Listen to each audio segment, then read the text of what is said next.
had this bushing. Obviously, I had this John Deere, I don't know, 17 years, whatever. Well, it went bad. They only had it on one side. So I'll show you how easy. I got this off. Also, I'll put the link in the description or in the comments.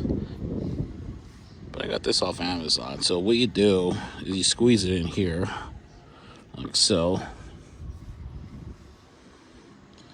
It goes in fairly easy. Well, the other one did.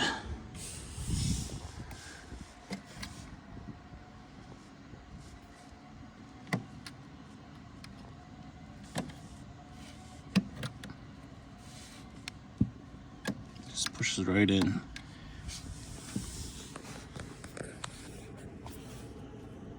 There you go.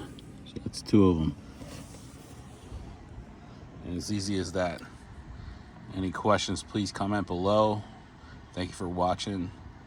Please hit that like, share, and subscribe. Greatly appreciated. Here's an up close shot for this. Everything's pretty shot.